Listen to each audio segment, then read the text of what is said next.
YSR Congress party రాష్ట్ర జిల్లా నగర కమిటీ నాయకుల సమావేశంలో తిరుపతి నియోజకవర్గ వైసీపీ సోషల్ మీడియా అధ్యక్షులు ప్రకాష్ బుచ్చు మాట్లాడుతూ 2029 ఎన్నికల్లో వైఎస్ జగన్మోహన్ రెడ్డి గారిని మరొకసారి ముఖ్యమంత్రిగా తిరుపతి నియోజకవర్గంలో భూమాను అభినయ్ రెడ్డి గారిని ఎమ్మెల్యేగా గెలిపించుకోవడమే తన ప్రధాన ధ్యేయమని స్పష్టం చేశారు। ఈ సందర్భంగా ఆయన మాట్లాడారు।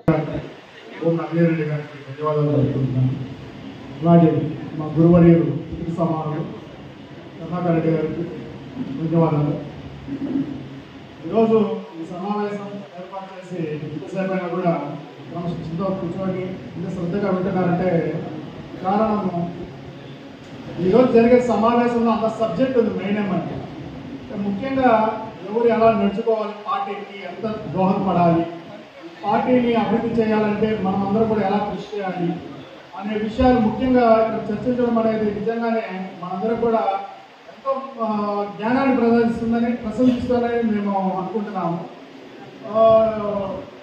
భవిష్యత్తులో ప్రతి ఒక్కరు కూడా ఖచ్చితంగా పార్టీకి సహాయపడాలి కానివ్వండి, పార్టీకి ఉన్న పేరును ఉంచే విధంగా ఎవరు ప్రవర్తన ఉండకూడదు అనేది మా భావన।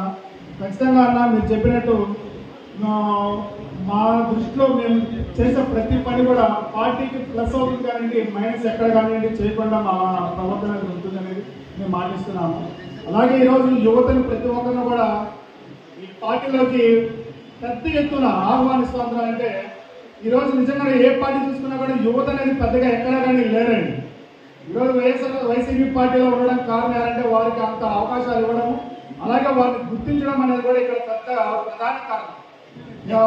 భవిష్యత్తులో దేశానికి వెన్నుముక్క లాంటి వాళ్ళు యువత అంటారు, కానీ యువతని ఎవరు పట్టించుకునే వాళ్ళు లేరు। మామూలుగా రాజకీయ పార్టీలలో ఎక్కడ చూసినా కానీ సీనియర్లు వాళ్ళని తొక్కేయడం అనేది ఏదో ఒకటి ఎక్కడో ఒకటి వింటూనే ఉంటారు ఇలాంటివి। కానీ ఇక్కడ వైసీపీ పార్టీలు అలాంటివి ఎక్కడ కానివ్వండి వీటి కనుచూపు మేరలో కూడా కనబడుతుంది। ఎందుకంటే యువతని సీనియర్ నాయకులు ప్రతి ఒక్కరు కూడా పక్కన పెట్టుకొని ఏ విధంగా పార్టీకి పనిచేయాలి ఏమనేది చెప్పించడం, అదేవిధంగా యువత దగ్గర నుంచి ఏ ఫీడ్బ్యాక్ అయితే కావాలో సీనియర్ నాయకులు చేయించుకోవడం ఇది అనేది మన అదృష్టంగా నేను భావిస్తున్నాను। ఎందుకంటే యువత ఈ పెద్ద ఎత్తున పార్టీలో మనుగడ సాగించడానికి ప్రధాన కారణం కూడా సీనియర్ నాయకులను అనుసరించి మేము కూడా ఖచ్చితంగా పార్టీ బలోపేతానికి పనిచేస్తామని మాటిస్తున్నాను। Thank you.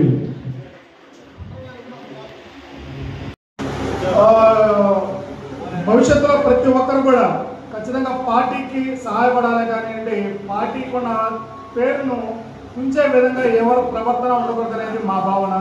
ఖచ్చితంగా అన్న మీరు చెప్పినట్టు మా దృష్టిలో మేము చేసే ప్రతి పని కూడా పార్టీకి ప్లస్ అవుతుంది కానివ్వండి, మైనస్ ఎక్కడ కానివ్వండి చేయకుండా మా ప్రవర్తన ఉంటుంది అనేది మేము మాటిస్తున్నాము।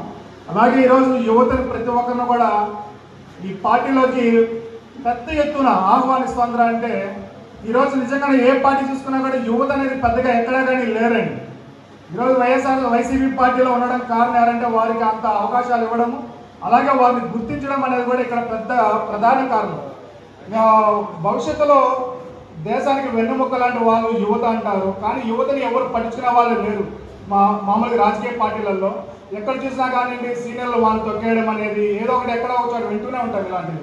కానీ ఇక్కడ వైసీపీ పార్టీలు అలాంటివి ఎక్కడ కానివ్వండి మీకు కనుచూపు మేరలో కూడా కనబడదు। ఎందుకంటే యువతని సీనియర్ నాయకులు ప్రతి ఒక్కరు కూడా పక్కన పెట్టుకొని ఏ విధంగా పార్టీకి పనిచేయాలి ఏమనేది చెప్పించడం, అదేవిధంగా యువత దగ్గర నుంచి ఏ ఫీడ్బ్యాక్ అయితే కావాలో సీనియర్ నాయకులు చేయించుకోవడం ఇది అనేది మన అదృష్టంగా నేను భావిస్తున్నాను। ఎందుకంటే యువత ఈ పెద్ద ఎత్తున పార్టీలో మనుగడ సాగించడానికి ప్రధాన కారణం కూడా సీనియర్ నాయకులను అనుసరించి మేము కూడా ఖచ్చితంగా పార్టీ బలోపేతానికి పనిచేస్తామని మాటిస్తున్నాను అన్న। Thank you.